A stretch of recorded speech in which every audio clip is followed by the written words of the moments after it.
Yuk jadi bagian dari dakwah kami. Dukung operasional dakwah dan sosial kami, raih pahala amal jariah yang terus mengalir sampai hari kiamat. Dan kita akan coba masuk ke bahasan kita pada siang ini. Semoga Allah SWT mengikhlaskan niat dan juga menjadikan sebagai tambahan amal kita pada hari kiamat dan ilmu bermanfaat insyaAllah. Yaitu beberapa catatan dan peringatan atas pelanggaran dalam akad nikah dan pesta perkawinan. Maksudnya adalah berapa banyak kaum muslimin yang melakukan pelanggaran-pelanggaran pada saat mereka melakukan ibadah pernikahan, ya justru dimulai dengan kemaksiatan kepada Allah Subhanahu wa taala. Jadi yang tadinya diharapkan pernikahan tersebut penuh dengan keberkahan, justru mendatangkan mara bahaya. Karena dosa-dosa itu berefek sekali, ya berefek pada hilangnya ketentraman jiwa, berkurangnya fasilitas dari Allah, adanya mungkin hukuman-hukuman yang akan datang, dan Allah lebih tahu tentang hukuman terhadap dosa-dosa yang terjadi. Maka itu kita harapkan supaya tidak ada ke depannya di acara-acara pernikahan kaum muslimin dan muslimat, agar lebih mendapatkan keberkahan tentunya. Kita akan coba bacakan apa yang ditulis oleh beliau. Beliau mengatakan, setelah segala puji bagi Allah, Rabb sekalian makhluk, salawat dan salam semoga tercurah pada Rasulullah, keluarga dan para sahabat. Amma ba'd, maksudnya selanjutnya. Beliau mengatakan di antara pelanggaran syariat yang kerap terjadi dalam acara pesta pernikahan adalah sebagai berikut. Yang pertama, mematok mahar tinggi dan berlebih-lebihan dalam pesta walimah. Nah, ini pelanggaran pertama yang terjadi. Perlu kita titik beratkan dan poin demi poin kita akan coba jelaskan teman-teman sekalian. Semoga akan sesuai dengan apa yang Allah Subhanahu wa taala perintahkan kepada kita semuanya, dan jangan kita melanggar lagi setelah belajar ini, ya. Yaitu banyaknya orang tua yang pernah kami singgung ya di beberapa pertemuan yang lalu, banyaknya orang tua yang menjadikan anaknya sebagai ajang bisnis. Bicara dalam masalah pernikahan di sini ya. Jadi si ayah atau si ibu ingin atau akan menerima lamaran seorang laki-laki kalau dia membayar sekian dan sekian. Padahal sebenarnya kalau dia fahami sesuai dengan syariat Allah Subhanahu wa taala, melepaskan anak gadis kita sampai pada pernikahan itu adalah perbuatan ibadah yang luar biasa, amal ibadah yang luar biasa. Karena dengan perbuatan ini kita telah menyampaikan dia pada tingkat atau level terbaik dalam hidupnya. Karena anak perempuan kita akan menjadi status atau mendapatkan status istri, dan ini status yang terbaik ya dalam kehidupan seorang muslimah, menjadi istri, dan kemudian setelah itu dia akan menjadi seorang ibu. Karena tidak mungkin jadi seorang ibu tanpa berstatus istri terlebih dahulu. Serendah apapun titel akademiknya, misal cuma tamatan SD, SMP, ya, tapi kalau dia status istri, dia mulia. Kalau serendah apapun ya, derajat ekonominya, sosialnya, ya, selama dia berstatus istri, dia mulia. Begitu dalam pandangan agama kita. Ya, karena menjadi seorang istri adalah ibadah selama dia niatkan pernikahan itu karena Allah dan Rasulnya. Dan dengan itu nanti dia akan lebih tinggi lagi levelnya menjadi seorang ibu. Dan kita tahu bagaimana kedudukan ibu dalam Islam, ya. Dan ini adalah hal yang harusnya diperhatikan. Jadi bukan kita jadikan sebagai ajang bisnis. Bahkan ada banyak di antara orang tua yang menolak terus lamaran dari setiap laki-laki soleh yang datang untuk melamar anaknya hanya karena ekonominya belum sesuai yang dia harapkan. Ya. Jadi ini keliru. Sementara Nabi SAW mengatakan dalam hadis yang masyhur, dari awal kita bedah buku ini sudah sering kita sebutkan, "Idza ja'akum man tardawna dinahu wa khuluquhu fazawwijuh." Ya. Artinya kalau setelah datang kepada kalian melamar seorang laki-laki yang kalian ridhoi akhlaknya dan agamanya, dua ini, akhlak dan agama. Tidak ada hubungannya dengan titel, kekayaan, ketampanan, ya. Ini semua cuma tambahan saja, pernak-perniknya. Utamanya adalah akhlaknya, santun, ramah, baik dari keluarga, baik-baik, ya, dan agamanya, sholat 5 waktu, ya, menutup aurat, mencari pendapatan pekerjaan yang halal. Maka ini yang harus diperhatikan. Maka nikahkanlah dia. In lam taf'alu takun fitnatun wa fasadun kabir. Kalau kalian tidak lakukan akan terjadi fitnah dan kerusakan yang besar. Atau kama qala Nabi sallallahu alaihi wasallam. Jadi di sini maksudnya karena sebagian ulama hadis adalah perceraian atau kekerasan dalam rumah tangga. Karena didahulukan hanya kekayaan, hanya ketampanan, dan tidak penting agamanya. Maka ini yang membuat akhirnya jadi kacau semuanya rumah tangga itu. Karena patokannya hanya harta. Dia dapatkan harta itu.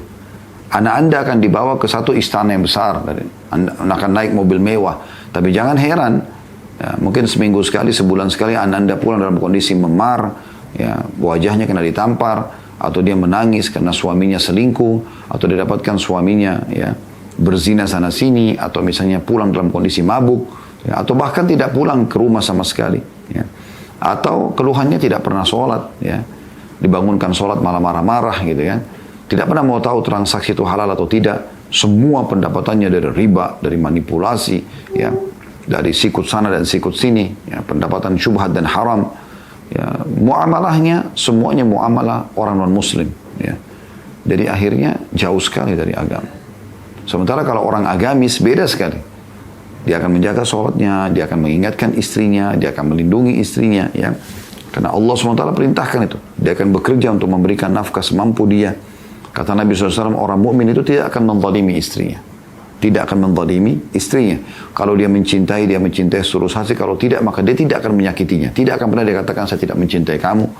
Atau misalnya dia selingkuh, dia berzina, atau dia transaksi haram. Tidak mungkin. Pasti semua tadi yang efek daripada orang yang jauh dari agama itu tidak akan terjadi pada orang yang beragama. Dengan izin Allah Subhanahu Wa Taala. Karena dia takut pada Tuhannya. Ya, maka dia bermuamalah dengan anak perempuan kita, ya, karena sesuai dengan apa yang Allah Tuhannya perintahkan. Dan itu yang kita harapkan dari laki-laki yang beriman. Mungkin hari ini dia miskin, tapi kedepannya mungkin dia menjadi seorang presiden, raja. Terjadi pada Muawiyah radhiyallahu anhu.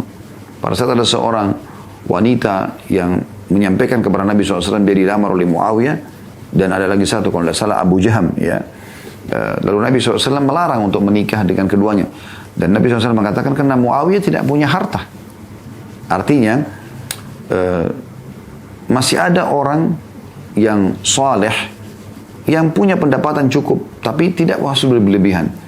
Yaitu Usama. Maka Nabi SAW suruh wanita ini menikah dengan Usama gitu. Karena secara keimanan lebih baik ya pada saat itu. Dan juga ya secara dan dibandingkan dengan sahabat-sahabat yang lain. Dan juga Nabi SAW melihat ini yang paling pantas buat si wanita ini. Ternyata ya berjalan waktu, pada saat itu Nabi SAW menyampaikan keadaan Muawiyah di saat itu. Berjalan waktu, meninggal Nabi SAW, Muawiyah di zaman Umar bin Khattab radhiyallahu anhu, ya, mulai pergi ke negeri Syam, tinggal sama kakaknya Yazid yang menjadi gubernur. Di zaman Utsman bin Affan, Yazid meninggal, digantikan oleh adiknya Muawiyah menjadi gubernur pada saat itu di negeri Syam.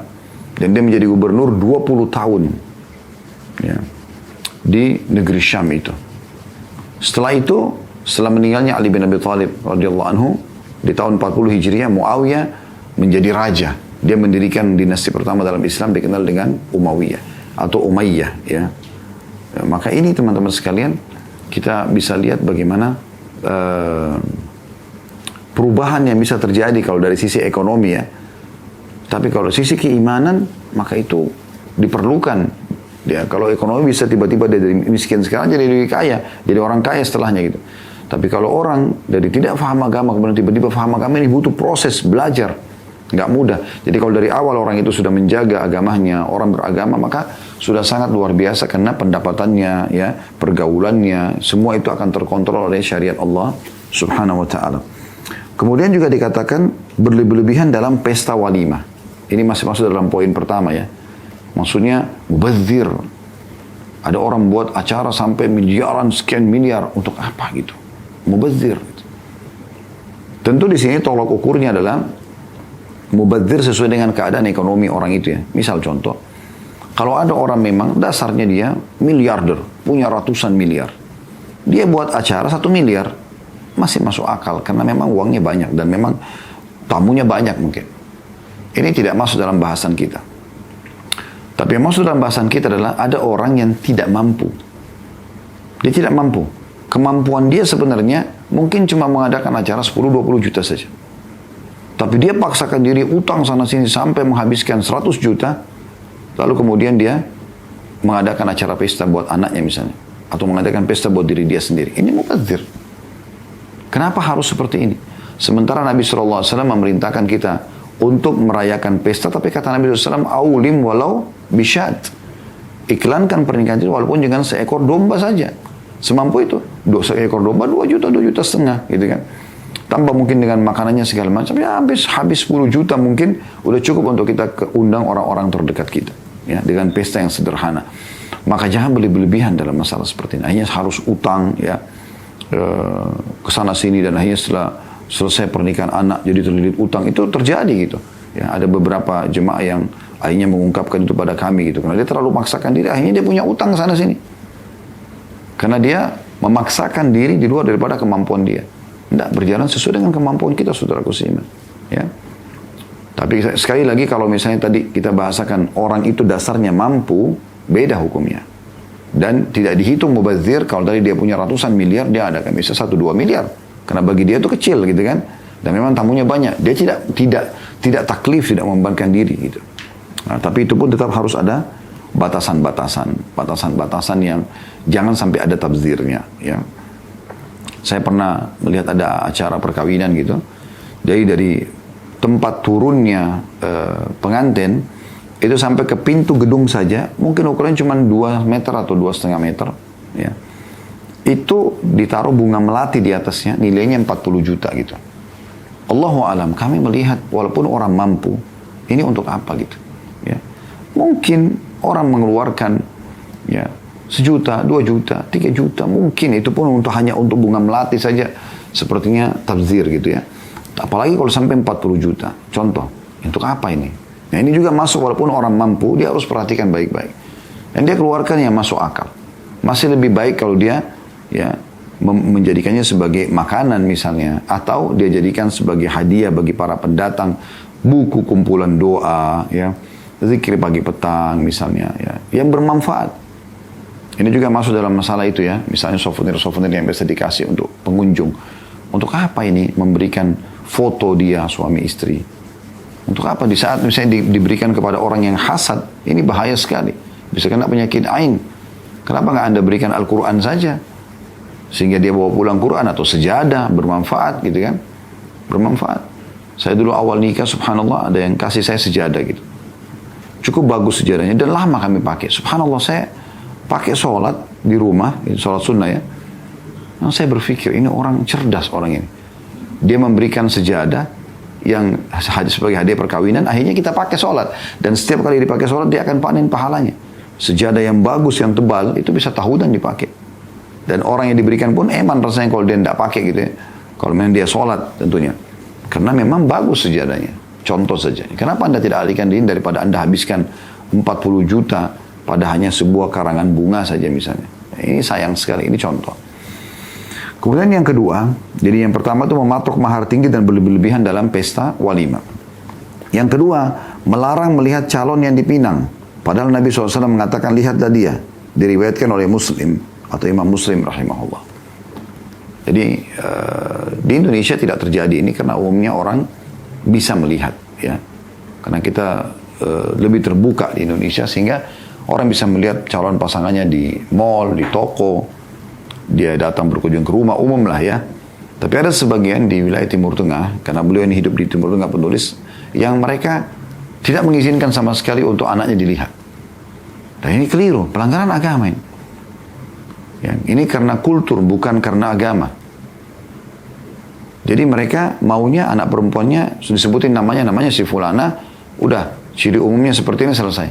Nggak ada nazar, nggak boleh dilihat. Tidak boleh. Karena Nabi SAW menyuruh dalam hadis Muslim tadi, suruh lihat. Dan yang boleh dilihat dari wanita adalah wajah dan telapak tangannya. Bahkan sebagian ulama membolehkan melihat sebagian rambutnya di saat nazar syar'i gitu. Bukan berarti membuka semuanya gitu kan. Tapi ini boleh. Dan ini bagian daripada sunnah Nabi SAW melihat. Dalam beberapa riwayat yang lain kata Nabi SAW, lihatlah sesuatu yang bisa menarikmu untuk menikahinya. Maka kita lihat. Wajah simbolik ya, dari tubuh, dan telapak tangan adalah simbol dari kurus atau gemuknya calon mempelai tersebut. Dan sudah cukup. Yang sering kita lihat adalah wajahnya pada saat interaksi dalam keseharian. Makanya orang kalau foto wajahnya gitu kan, yang dipajang, bukan yang lain. Dan dengan melihat wajah kita sudah bisa melihat orang ini seperti apa gitu. Nah ini poin yang perlu juga diperhatikan. Yang ketiga, mengizinkan pelamar untuk berduaan dengan gadis yang dilamarnya sebelum akad tanpa disertai mahram. Nah ini biasa, karena sudah dilamar, udah gak apa-apa deh jalan deh berduaan. Ya. Toh juga jadi suami istri kok. Tidak boleh. Tidak boleh karena belum halal. Anda boleh bebaskan anak Anda perempuan jalan, anak Anda laki-laki jalan dengan calon dia setelah dia menikah. Setelah akad nikah silahkan mereka mau safar, bahkan mereka boleh tinggal selamanya bersama-sama. Kita berharap malah mereka langgeng sampai meninggal gitu kan. Tapi baru selesai lamaran langsung boleh jalan? Atau baru ditentukan tanggal gitu kan? Lalu jedah waktu sebulan lagi baru nikah, kemudian langsung diizinkan untuk jalan berduaan. Jadi seperti orang yang sudah suami istri. Alasannya supaya saling kenal. Ini nggak boleh. Kenalan itu, teman-teman sekalian, terjadi dari awal akad nikah sampai kita meninggal. Nggak ada kenalan itu seminggu, 2 minggu, sebulan, 2 bulan, 1 tahun, 2 tahun, bukan. Ta'aruf itu sering kami ingatkan dalam masalah rumah tangga, terus berjalan dari awal ya akad nikah sampai nanti kita meninggal dunia.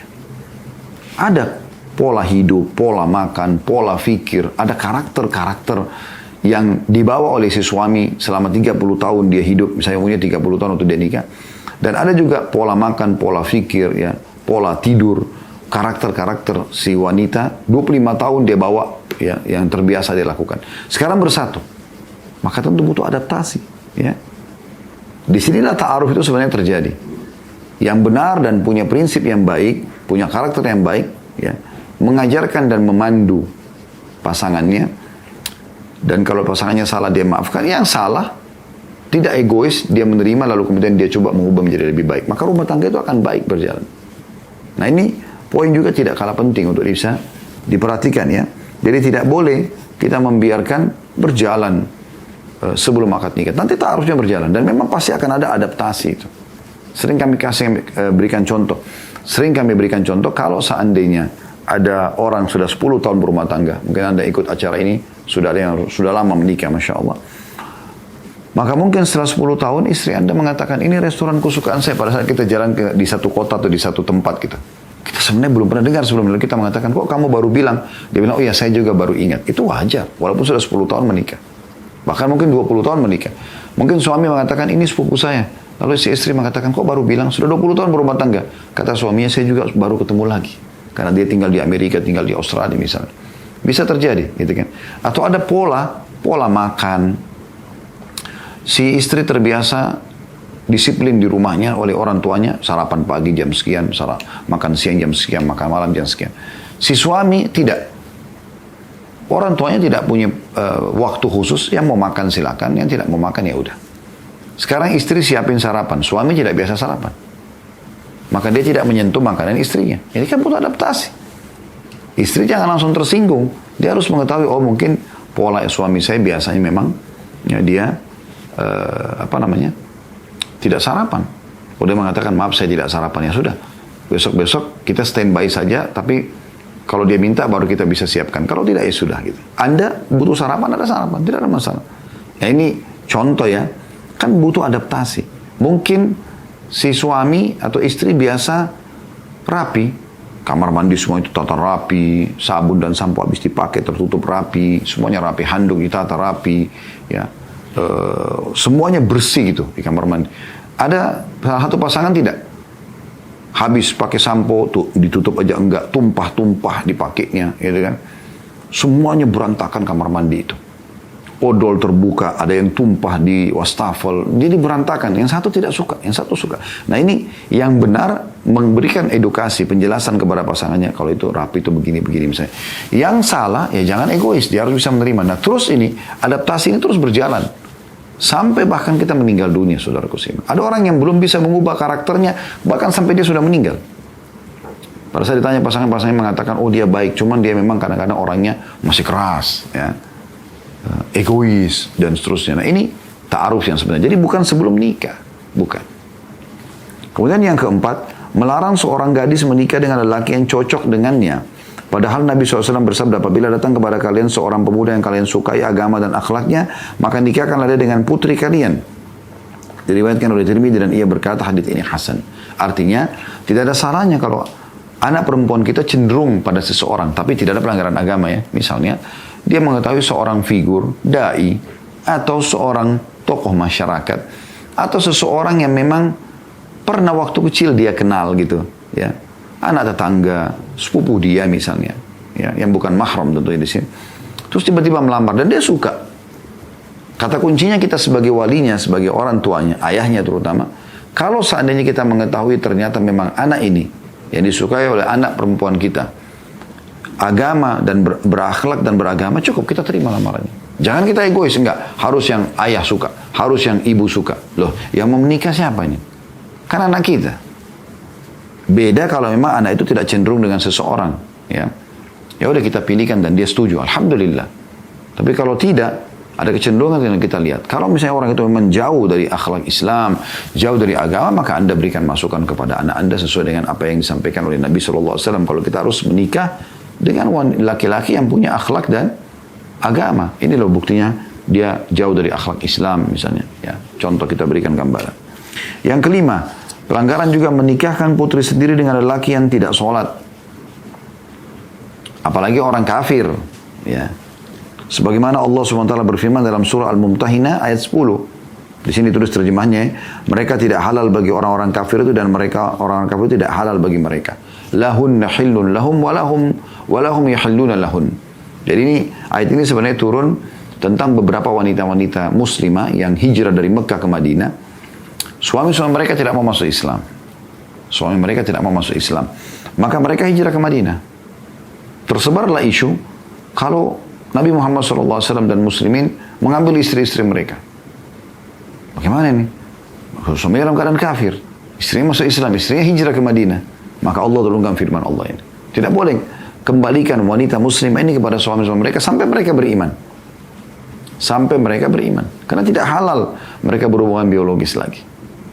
Sampai si suami itu masuk Islam, maka mereka bisa berkumpul walaupun tidak akad nikah lagi.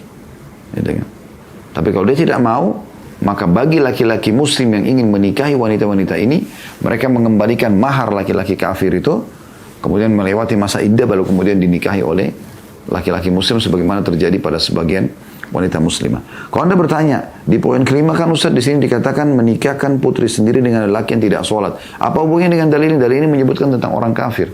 Di sini yang beliau singgung adalah tentang masalah meninggalkan sholat secara jahdan atau pembangkangan.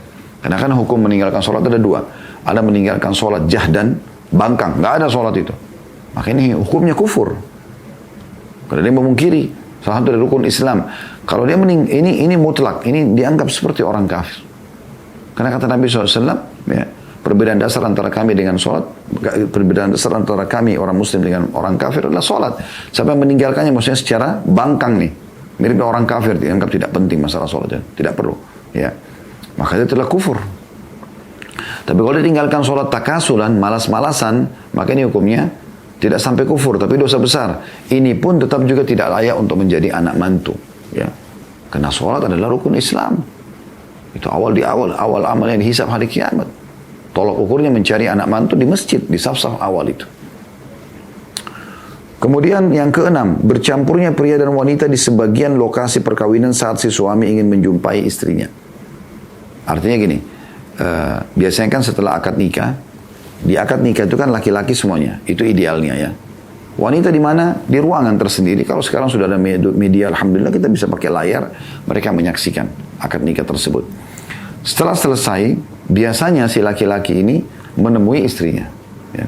Nah, umumnya orang-orang di situ di sekitar si mempelai wanita ini dikerumuni oleh wanita-wanita yang lain, yang sebenarnya bukan mahramnya si laki-laki ini. Jadi tidak layak, karena kan pasti akan salaman. Mungkin dia mengecup kening istrinya. Nggak layak untuk dilihat oleh orang umumnya. Kecuali memang ayahnya, ibunya si mempelai perempuan ini lain. Tapi kalau yang bukan mahram bagi si perempuan ini, dan bukan mahram bagi si laki-laki ini, si suami istri, maka seharusnya tidak ada. Dan ini yang dimaksud dalam poin ini. Tidak boleh dibiarkan bercampur baur. Di sebagian lokasi perkawinan di saat suami ingin menjumpai istrinya setelah akad nikah. Juga maksud di sini tentunya bercampur baurnya antara pengunjung laki-laki dan pengunjung perempuan ya. Nah, kita sekarang dikenal dengan pernikahan syar'i, kita pisahkan. Ya. Kalau di Saudi dipisahkan waktunya. Habis maghrib sampai jam 10 malam itu adalah akad nikah dan sekaligus tamu-tamu laki-laki. Jam 10 malam ke atas itu untuk perempuan biasanya. Dan semuanya perempuan yang ada di situ. Nah, kita di Indonesia mungkin tidak bisa dibagi seperti ini, tapi kita bisa memisahkan. Saya pernah hadiri salah satu acara akad nikah. Masya Allah bagus sekali. Waktu itu di gedung di Taman Mini ya, itu gedungnya memang ada pemisah pintu lipat yang ada kaca buramnya. Ya, orang kalau mau sewa setengahnya bisa, mau sewa dua-duanya bisa. Nah di situ disewa seluruhnya oleh orang tua kedua mempelai, kemudian ditutup pintu pemisah itu, tamu perempuan di sisi setengah gedung, tamu laki-laki di setengah gedung. Terdengar ada suara, tapi tidak bercampur baur. Ya, karena banyak sekali orang menjadikan justru akad nikah, acara perkawinan yang bebas ya, tidak sesuai dengan syariat Allah SWT, justru ajang perzinahan, zina mata gitu kan, zina lisan, mereka bertemu, bahkan kadang-kadang diadakan di hotel bintang 5, ketemulah si laki-laki yang begitu tampan, bersih, penampilannya rapi dengan wanita yang cantik pada saat itu, lalu janjian langsung mereka berzina di hotel tersebut. Nah ini bisa saja mengadakan acara panen dosa di sini, karena dia penyebab semua itu terjadi. Yang ketujuh, lagu dan nyanyian dengan menggunakan pengeras suara. Maksudnya di sini lagu-lagu yang dilarang ya. Kalau lantunan syair-syair, sebagian syair yang dibolehkan untuk kaum wanita, di hadapan wanita ini tidak ada masalah. Tapi kalau didatangkan penyanyi-penyanyi ya, yang terbuka auratnya, kemudian dibiarkan para pengunjung leluasa berinteraksi dengan penyanyi-penyanyi ini, maka ini dosa, tidak boleh ya. Kemudian yang kedelapan, mengambil foto pasutri atau membuat album foto kenangan untuk bersama lalu digantungkan. Jadi ada kalimat di sini digantungkan. Maksudnya Anda pernah lihat masuk di acara perkawinan, begitu Anda masuk ke gedung sudah ada foto mempelai laki-laki. Sebentar dia sendiri, sebentar mempelai perempuan sendiri. Di depan lagi berdua berpose. Ada yang pelukan, ada yang ciuman, ada yang segala macam. Nah ini untuk apa gitu? Manfaatnya untuk apa? Toh juga nanti orang datang bisa melihat mempelai bagi laki-laki ke laki-laki, bagi perempuan ke perempuan gitu. Untuk apa diadakan ini? Tidak ada manfaatnya. Dipajang, untuk apa dipajang? Boleh nggak orang foto? Boleh saja foto. Kami juga termasuk berpegang pada pendapat yang mengatakan boleh foto. Tapi foto itu bukan untuk dipajang seperti itu. Foto itu untuk disimpan. Dan nanti di rumah juga usahakan tidak dipajang. Anda sudah tahu hadis Nabi SAW yang berbunyi, rumah yang ada anjing dan patungnya atau gambarnya tidak akan dimasuki oleh malaikat, tapi dimasuki oleh syaitan. Lalu untuk apa? Pajang foto-foto itu untuk apa? Itu manfaatnya untuk apa? Dan subhanallah pengalaman-pengalaman di alam ruqyah, ya, orang kalau kena sihir, naudzubillah, ya, itu di rumah biasanya kalau orang di ruqyah lalu kesurupan, kalau ditanya syaitannya kamu sembunyi di mana? Oh di gambar, di foto yang ada di ruangan tamu itu misalnya, atau di patung yang bagian depan rumah.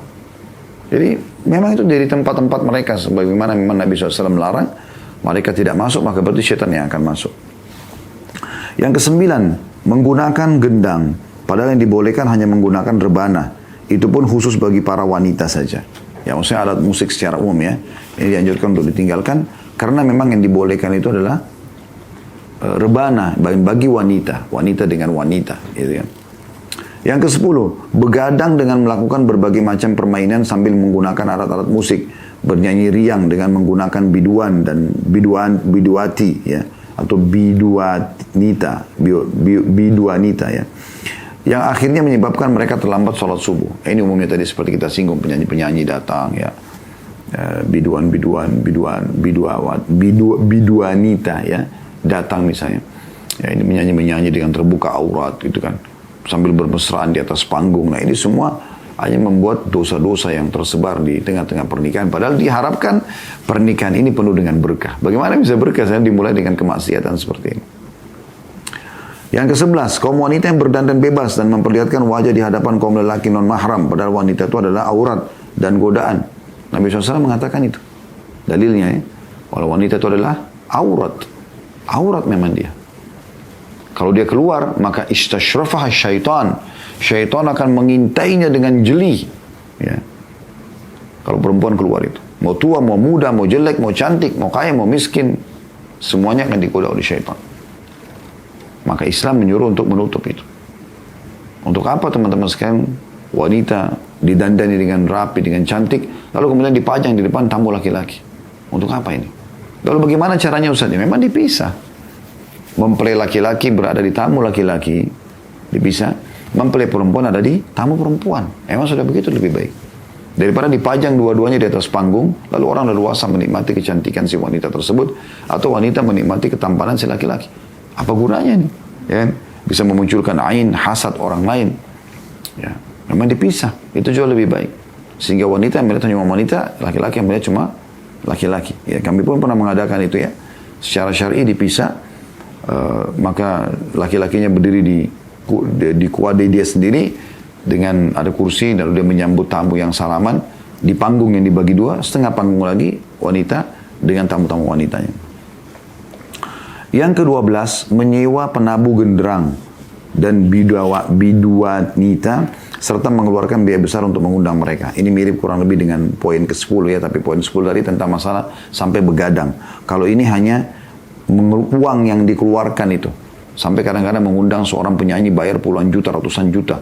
Hanya untuk, dia katakan ini meramaikan acara perkawinan. Padahal sebenarnya tidak diperlukan itu.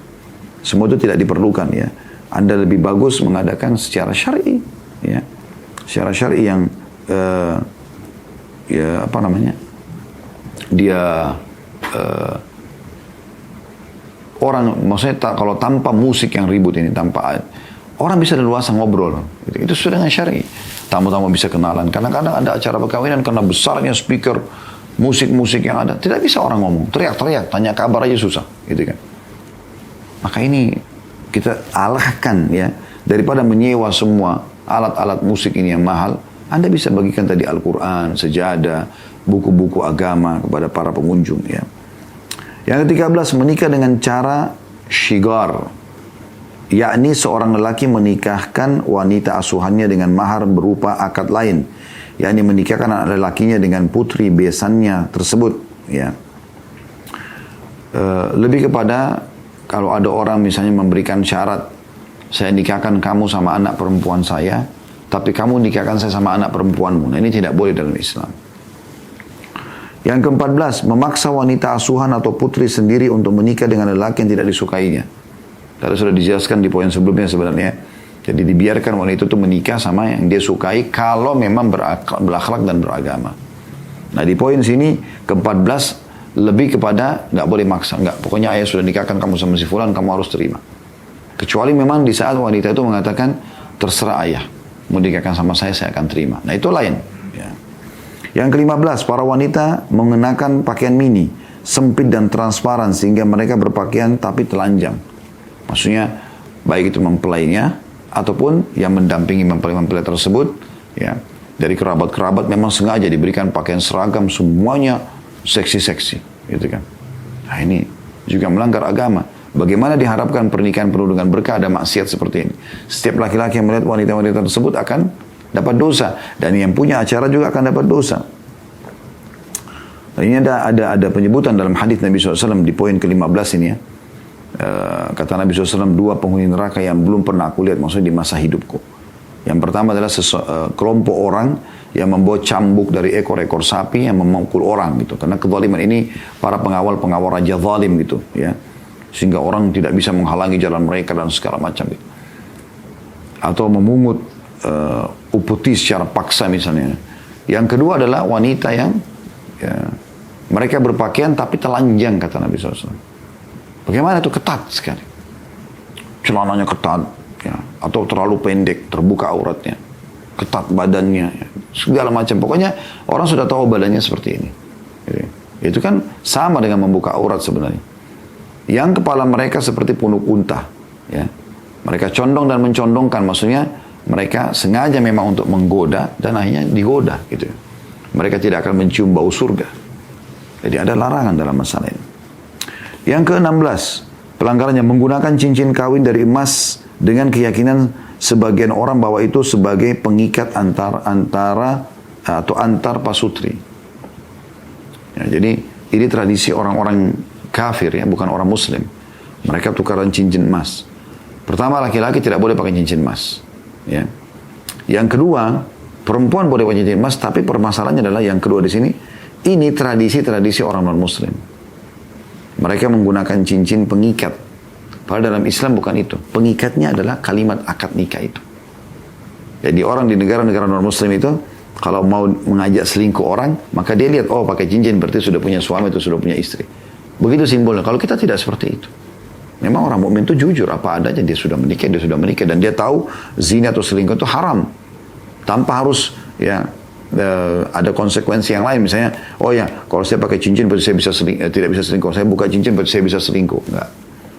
Nah, ini kan tradisi orang muslim, dan kata Nabi SAW di poin yang ini ya, tadi kan sebabnya laki-laki tidak boleh pakai cincin emas. Yang kedua, kalaupun dipakai oleh si wanita saja, tetap saja ini adalah ya menyerupai orang-orang non-muslim. Dan kata Nabi SAW, man tasyabbah biqaumin fahuwa minhum. Siapa yang menyerupai satu kaum, maka dia termasuk golongan daripada kelompok itu, termasuk dalam kelompok itu.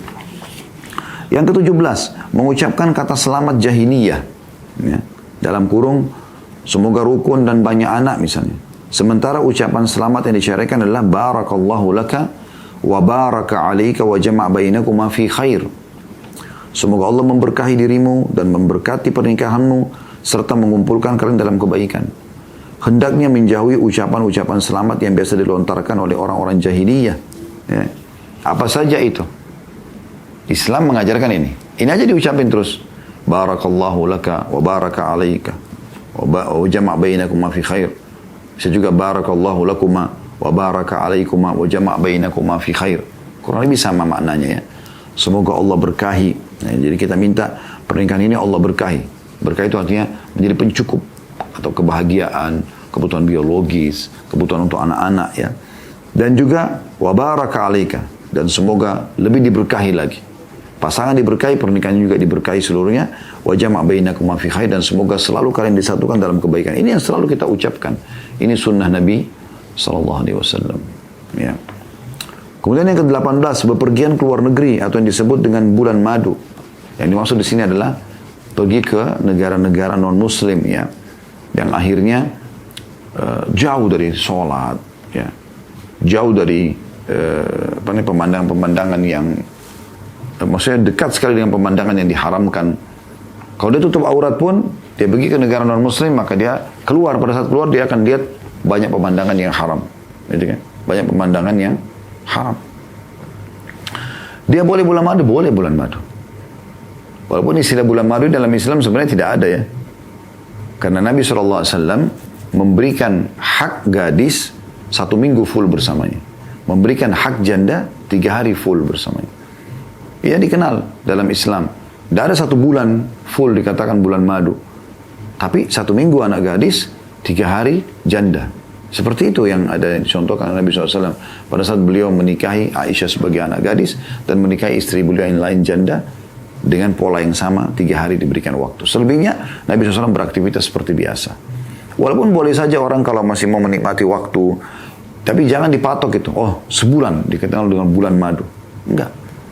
Atau misalnya tadi dia gunakan waktu itu bukan justru menambah keimanannya kepada Allah Subhanahu wa taala, tapi malah menjauhkan. Dengan bulan madu dia pikir ya sudah kesempatan nih buka aurat, atau malah pergi ke tempat-tempat yang penuh dengan kemaksiatan kepada Allah SWT yang bisa setiap saat Allah hukum mereka dan anda pun bisa kena gitu kan. Kalau anda istilahkan bulan madu tanda kutip, anda pergi umroh ya, anda ibadah suami istri sambil nikmati biologis yang halal, interaksi yang halal antara suami istri, kan indah itu, bagus ya.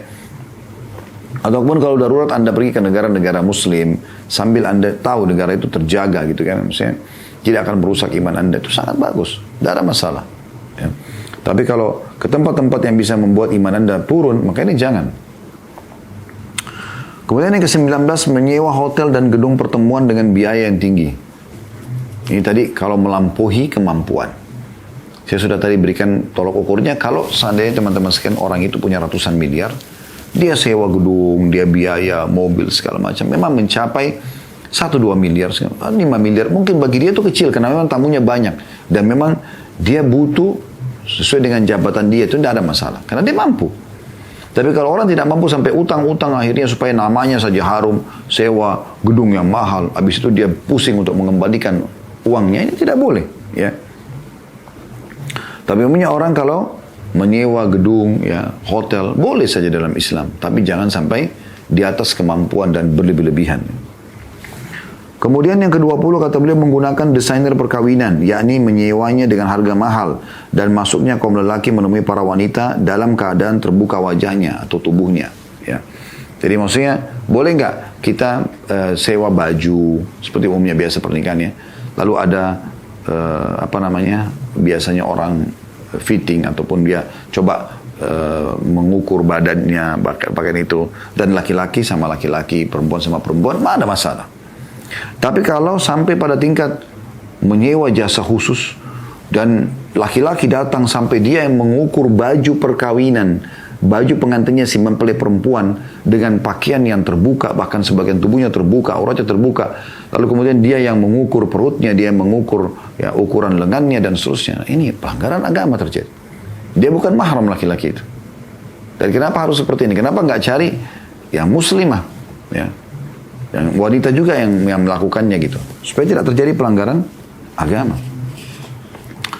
Yang ke-21 teman-teman sekalian, ini poinnya sampai 36 ya. Yang ke-21 adalah nikah mut'ah, yakni seorang laki menikahi wanita untuk batas waktu tertentu. Bila habis waktunya terjadi tolak dengan sendirinya. Ini yang sering dilakukan oleh orang-orang Syiah ya. Nikah 3 hari, 5 hari. Jadi kita nggak boleh nikah dengan niat tolak, niat cerai. Nikah ya nikah. Nanti kalau terjadi percekcokan, memang nggak bisa lagi disatukan, sudah di berbagai upaya sudah dilakukan, ternyata nggak bisa, baru perceraian terjadi. Tapi dari awal, sebelum nikah sudah niat, saya akad nikah, nanti saya akan cerai sama dia 3 minggu, 2 minggu lagi, satu. Kayak nikah kontrak, ini semua tidak boleh. Hukumnya diharamkan dalam Islam. Nah. Kemudian yang ke-22, tanda kutip cinta buta, yaitu pernikahan dilakukan seseorang dengan seorang wanita yang sudah ditalak 3 kali agar ia menjadi halal untuk dinikahi oleh suami pertamanya. Kedua pernikahan ini dilaknat dan keduanya dianggap telah bersepakat melakukan perbuatan haram. Jadi sebenarnya di sini tanda kutip ya, dikatakan cinta buta. Penjelasannya lebih seperti ini. Nabi SAW mengatakan Allah melaknat al-muhallil wal muhallal lahu. Maksudnya adalah kalau ada kasus seorang suami, dia ucapkan kepada istrinya, saya ceraikan kamu. Dalam kondisi dia tidak emosi, bukan tertekan. 2 kali diucapkan lagi di waktu yang berbeda. 3 kali diucapkan waktu yang berbeda. Nah kalau 2 kali dia masih bisa rujuk, dikenal dengan tolak raj'i. Ya, kalau dia sudah ucapkan, kemudian dia mau baikan di masa iddah itu, 3 kali masa suci, maka mereka tidak boleh akad nikah baru. Kalau lewat masa iddah, mereka akad nikah baru seperti pernikahan awal. Ya, ada wali, ada mahar, ada saksi dan seterusnya. Tapi kalau sudah 3 kali dikenal dengan tolak bayin, ya, tidak bisa lagi. Kecuali si mantan istri menikah sama laki-laki lain, pernikahan normal. Kemudian mereka bercerai. Ya, dengan ini istilahnya mantan istrinya menikah sama suami keduanya, normal pernikahan, lalu bercerai. Kalau cerai itu normal juga, memang terjadi cekcok mereka, maka terbuka variabel untuk kembali dengan mantan suami pertama. Tapi kalau mantan suami pertama ini merekayasa, karena menyesal dia sudah cerai istrinya sampai 3 kali, maka dia pun bilang sama temannya, coba nikahi istri saya ini, setelah kau nikahi langsung ceraikan, supaya halal lagi buat saya. Nah ini yang dilarang. Ini dilaknat oleh Nabi alaihi salatu wassalam. Jadi tidak boleh menikah dengan cara seperti ini. Oleh karena itu bagi kaum laki-laki, hati-hati, jangan terlalu mempermudah-mudah ya kalimat cerai ini. Karena itu antara halal atau haramnya kemaluan istri Anda. Baik, kita melanjutkan lagi poin selanjutnya teman-teman sekalian, pelanggaran yang terjadi yang ke-23 adalah menghias dan mempertampan diri dengan mencukur jenggot. Ya. Padahal jenggot adalah simbol ketampanan kaum lelaki. Jadi ada orang subhanallah berjenggot, tapi begitu menikah dicukur, dihabisin. Padahal sunnah Nabi SAW justru dijaga, gitu kan. Atau sengaja dia memodel-modelnya. Padahal sebenarnya anjurannya adalah membiarkan jenggot itu sebagaimana sabda Nabi SAW, rapikanlah kumis atau cukurlah kumis dan peliharalah jenggot kalian. Dan Nabi SAW punya jenggot sampai ke dada beliau SAW. Jadi sebaiknya kita sesuai dengan agama. Ini kan kita bicara idealnya sesuai dengan agama ya. Kemudian yang ke-24, melakukan hubungan intim saat haid atau melalui dubur yang dilakukan sebagian orang bodoh atau orang fasik, hukumnya haram dan pelakunya dilaknat. Nah ini juga poin penting harus selalu disinggung. Kami berharap semua teman-teman da'i, asatidah yang menyampaikan khutbah nikah, pada saat Anda diundang untuk isi khutbah nikah, jangan cuma sekedar menyinggung, oh pernikahan itu harus ikhlas, misalnya hak suami istri. Perlu dititipkan pesan tentang hubungan biologis yang benar dalam agama Islam. Anjuran untuk membaca doa, Allahumma jannibna minasyaitan wa jannib syaitani ma razaqtana. Ya Allah, jauhkan kami dari syaitan dan jauhkan syaitan dari apa yang kau karuniakan kepada kami. Maksudnya anak.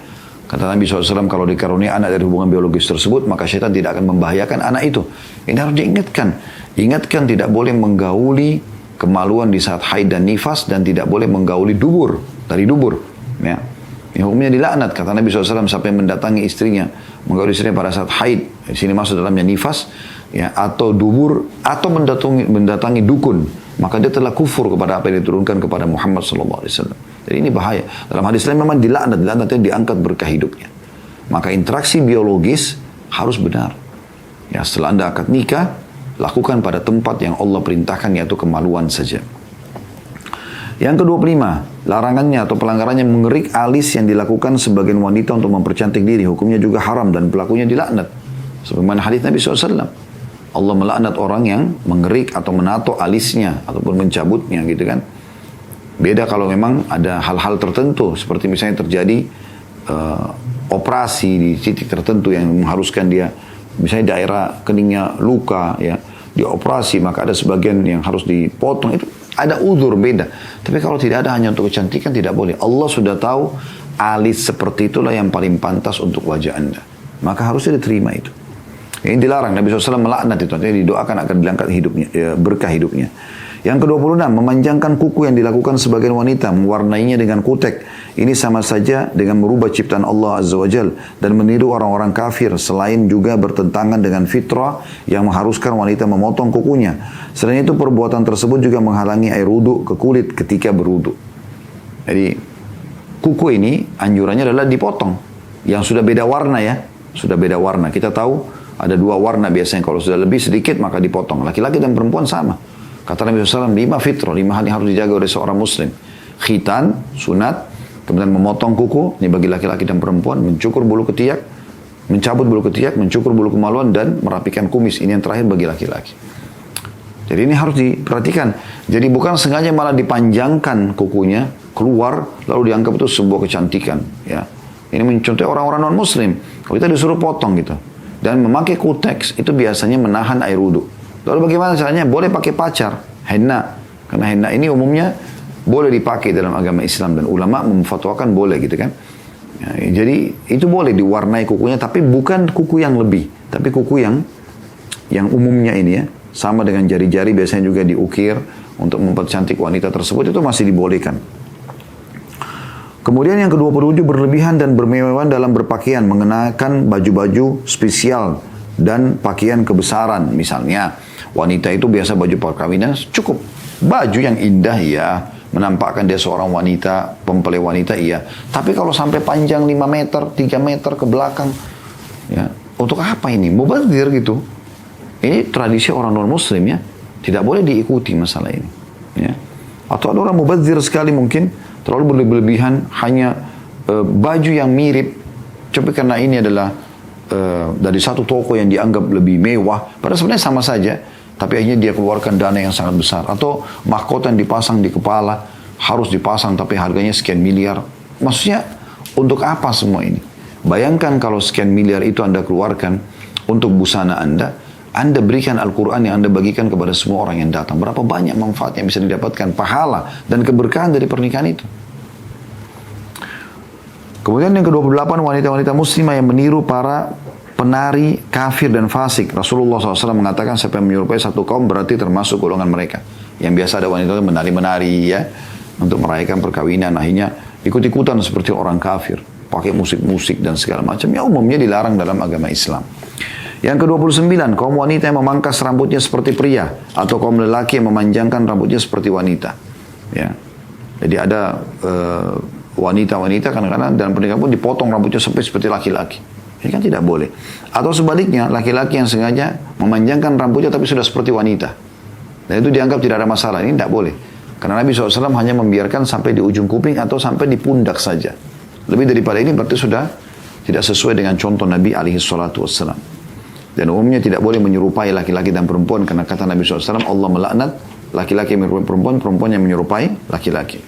Yang ke-30, pihak wali wanita membebani calon mantunya terlalu berat sehingga ia tidak mampu. Nikah yang penuh berkah adalah yang paling sedikit biayanya. Ini mirip dengan tadi disinggung sebelumnya ya. Jadi jangan jadikan anak Anda sebagai ajang bisnis. Ya. Yang penting dia orang baik, terima insya Allah. Yang ke-31, sebagian hadirin sibuk bergunjing, mengadu domba kaum muslimin dan membicarakan aib orang lain. Hendaknya para hadirin melakukan hal-hal yang bermanfaat seperti memberi pesan-pesan atau memberi peringatan yang dilakukan oleh kalangan terpelajar di antara mereka. Jadi maksudnya, mumpung ada kumpul, jangan ada malah gosip. Tapi bicarakan hal yang bermanfaat. Dan kami sarankan di poin ini teman-teman sekalian, kalau Anda sedang duduk dengan siapapun, maka yakinlah pembicaraan itu seperti menu makanan. Siapa yang pertama membuka pembicaraan dan melemparnya di tengah-tengah majelis, maka itu akan menjadi konsumsian. Jadi kalau Anda biarkan orang-orang fasik itu berbicara, gosipin orang, gunjing, fitnah orang, segala macam, maka akan menjadi menu makanan di situ. Tapi kalau Anda mulai dengan menceritakan tentang hadis, tentang pernikahan seorang sahabat atau sahabiat, atau pembicaraan yang baik, positif, tentang ilmu agama, manfaat-manfaat, nasihat-nasihat, maka itu akan menjadi juga menu pembicaraan di situ. Jadi harusnya kita hati-hati dengan poin ini. Poin nomor 32, mengabadikan sebagian aktivitas pesta dengan video sehingga mengakibatkan terbukanya aurat para wanita di hadapan non-mahram. Ya, maksudnya di sini kalau sampai video itu, misal gini, ada orang bebas, dia sudah bercampur baur pernikahan tersebut, mempelai laki-laki, mempelai perempuan sama-sama, tamu-tamu semuanya, mayoritas perempuan terbuka auratnya, lalu dia videokan, dia abadikan. Nah, ini video ini kan bermasalah ya. Tapi kalau orang mengabadikan video dalam arti kata hanya dia, suami istri, untuk diabadikan sebagai cuplikan atau sama orang tuanya, itu masih insya Allah masih dibolehkan.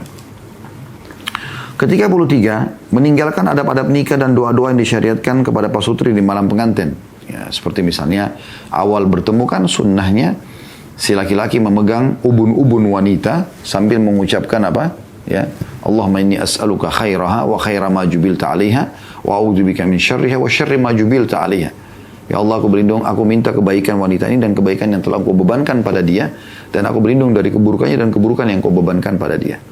Kemudian juga sunnah Nabi SAW memberikan Aisyah segelas susu, ya kan? Betul, kita memberikan minum supaya tidak tegang, gitu kan?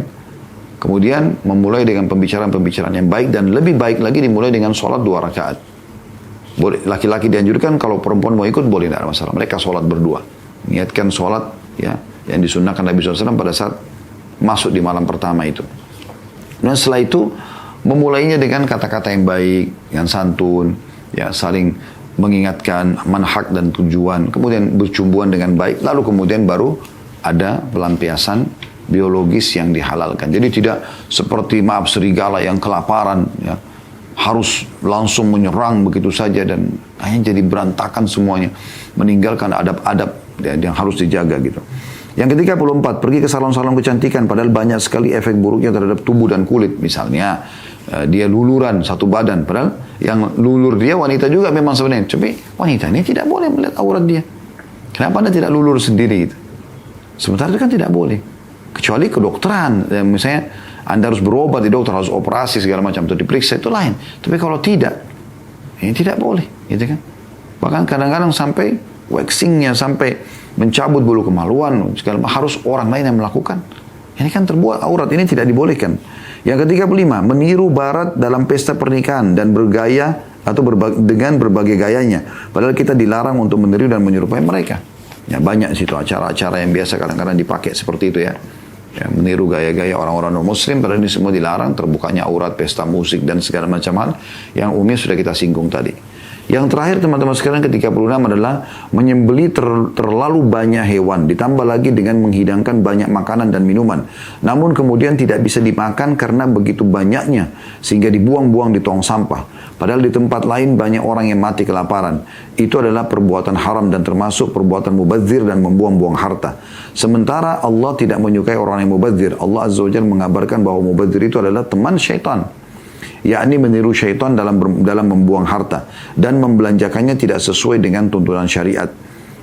Manusia akan ditanya di hadapan Allah tentang hartanya, dari mana dia cari dan kemana dia belanjakan. Coba siapkan jawaban untuk pertanyaan tersebut dengan cara introspeksi diri dalam mencari dan membelanjakan harta.